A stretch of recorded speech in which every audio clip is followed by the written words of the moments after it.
Hey everybody, I'm Jason, and this is Jay's Project Garage. So welcome to a bonus episode. This is all the stuff that I was thinking about putting in next weekend's video, but there was enough stuff I'll just make a whole one of all this crap. Now I gotta figure out what I'm gonna do next weekend. I think we're gonna put the degree wheel on this 5 liter and try the piston flip thing and see where the piston is at different degrees of crankshaft rotation to see if there's a difference in the center of the stroke. Because we're not changing the rod length, so it shouldn't change anything at top dead center or at bottom dead center. But let's find out. So, this is all my conglomeration of crap I was going to put in the next video, but enjoy. So I've been doing a little math. It's hard. I don't know if you guys can see, but my head's smoking. So I was thinking about my 91, what engine to put in it. And it's 351, I could just pop it in there fairly cheap. But you start doing the math, if I were to buy a set of AFR cylinder heads, 2,500 bucks. An EFI intake, 1,000 bucks. Valve train, another 1,000 bucks. All the fuel injection stuff. You start doing all the math, and I'd be into some money. I could buy a brand new 7.3 Godzilla for 7,900 bucks. Makes 430 horsepower and has the potential to make stupid power.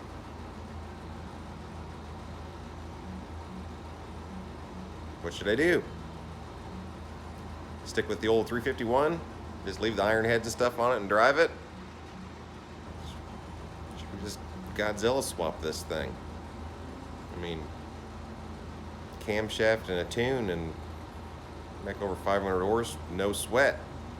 Take some money to make 500 horse the old school way. I only want to spend 8 grand. I only want to spend 8 grand anyway, which is why I'm dragging my feet on this deal.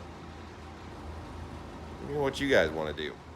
So I'm working on stuff, thinking about what I want to film for next weekend's video, so I'm just like, before I forget, you know what the biggest problem is with the part situation now?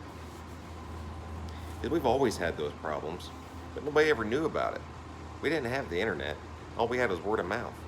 And what you saw in the magazines, but let's face it, the magazines are going to say whatever they need to say to keep those advertising dollars coming in. So they're not going to badmouth something. They're not going to be honest in advertising.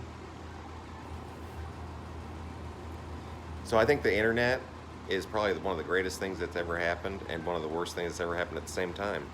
Because back in the day, we didn't think twice about building 302 Fords and sending them. Nobody knew anything about cracked blocks or anything else. We just built the stuff and drove it and had a blast. We didn't know that we had to make 1,000 horsepower to have fun. Because you don't. I mean, the most fun cars I've had have been 3, maybe 400 horsepower, and they're a hoot. Fox body Mustangs are tail happy anyway. It doesn't take a whole lot for one to get away from you. Mustangs in general. I mean, you gotta make sure that steering wheel is pointed straight before you stab it. You know what I mean? I don't know. Some days I kind of yearn for a simpler time when we just did what we did because it was fun and didn't really worry about what everybody else was doing or the problems they were having. Which brings me full circle to what we were talking about in the last video. If you go to a car show or you happen to see somebody at a gas station or something and they're driving their project car or maybe even their finished car, just be nice about it. I mean, that thing is that's their pride and joy. That's what they're putting all their time, money, and effort into, and their pride. Don't go out of your way to hurt somebody's pride. I mean, that's what they got. That's what they could afford, and they're having fun with it. And that's the most important part of this hobby, is to keep it fun. That's what I think. And here is an example. So, jump in the Wayback Machine, back when I worked at Super Shops. we had this guy. I had a lot of customers. Like I said, that was one of the coolest jobs I ever had. If it paid anything, I'd go back and work in a super shops right now, or work at a speed shop right now. So there was this guy that had a Mustang 2 hatchback, kind of ratty. Bought some used wheels and tires and put on it. Had a original 302 car. Was going to build this 302. He came in, and we had a layaway program where you could come in and you make a wish list, and you can come in every week and just put money on it until you got it paid off. There's a lot of guys that didn't, so it was just kind of a waste of time for the guy behind the counter. But it was still fun because you got to build somebody's engine or whatever for him. So anyway, this guy comes in and he prices, you know, he does a layaway on pistons and all kinds of other stuff to build this 302. And then he gets the final price. Man, I can't afford that. Like, well, you know, you pay on a little bit at a time, and before you know it, about 2 weeks later or so, he comes in, hey, I got a set of pistons for my 302. Well, cool. Yeah, I was at a swap meet. I found a used set. Okay. So they were in good shape, send it. So, you know, over the course of the next several months, he builds this 302 and puts it in his car, and he brings it in with his girlfriend, and it's running, and he's all nothing but smiles. Not some people's cup of tea. But the guy was happy, and he was having fun with it. But he would come in and he would buy the stainless braiding stuff that goes over hoses. He'd come in and buy a set of that, and he'd go out in the parking lot and start pulling vacuum hoses off and putting this stuff on in the parking lot. And never once did I think about going out there and insulting him. Not once. And it wasn't the fact that I wasn't really making a whole lot of money off the guy, because he was buying all of his parts used at swap meets and just as he could. I think he worked at an oil change place or something and just didn't really make a whole lot of money. So he was doing what he could, and he was having fun with it. So never, ever lose sight of that, guys. This is a fun hobby. Try to have fun with it. Don't take it too seriously. And don't let the naysayers or the guys that always want to run their mouths about stuff they don't know anything about get to you. Just kind of shrug it off and move on. And like I did with the painter. I didn't get mad. I just gave him my opinion. And he hasn't said a word about it since. So he's young. He seems like he's late 20s maybe, and probably just doesn't like Fords because somebody told him he shouldn't. I don't know. It doesn't matter. Just have fun with it. You know what? I think I'm going to take all these little outtakes, I'm going to turn it into its own video. So you guys are going to get 2 this week. I'm sorry.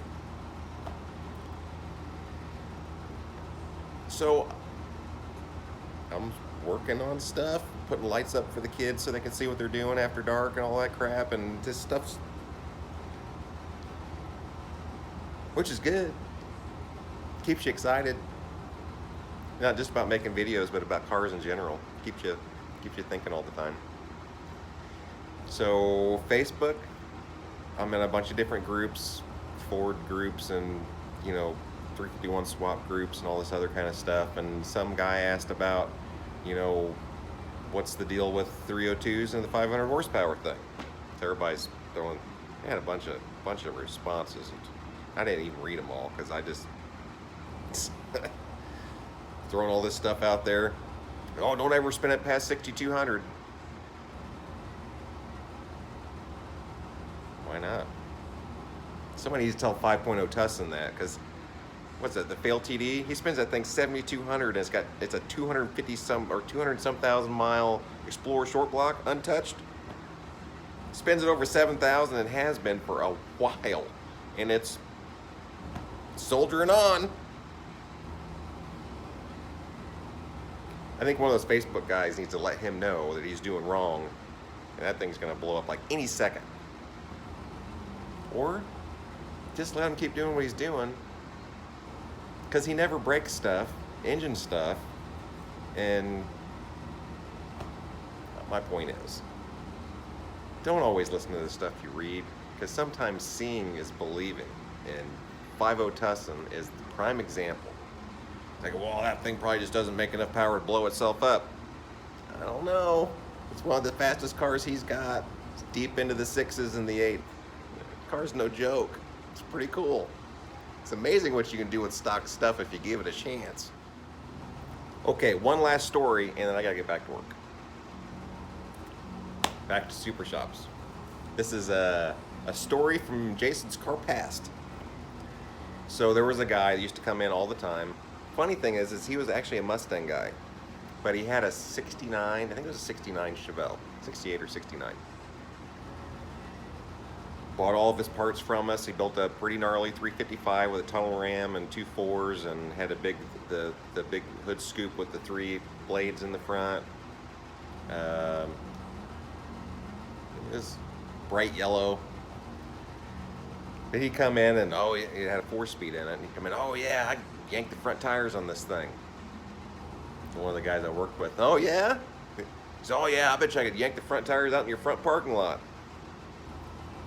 Well, okay. He said, but the engine's making a funny noise at high RPM. I want you guys to come out and, I'm gonna yank the front tires just so you see I can do it, and I want you to listen to this noise. All right, show and tell time. Field trip out to the parking lot. All of us standing there. He jumps in his car, fires it up, pulls to one end, revs it up to who knows what, dumps the clutch, and just blazes the tires. And he tries it 3 or 4 times. Just blazes the tires. Pulls back up. So, did you see that? Did you see that? Did you see what? I pulled the front tires and smoked them. It was awesome. Man, those front tires never came off the ground. Really? Sure felt like they did. It might at the track, but it's not on this seal-coated asphalt parking lot. And we had black marks all over the place. That was a thing. You know, you go to a speed shop and you don't see black marks out in the parking lot, you gotta wonder how much fun that place really is. So, oh yeah, I got this, and the car's still sitting there running. Yeah, I got this noise. So he grabs the butterflies on the scoop and he cranks them wide open and revs the thing. I don't know how high I was going, but it was all of it. You hear that? He lets off of it. You hear that noise? You hear that noise?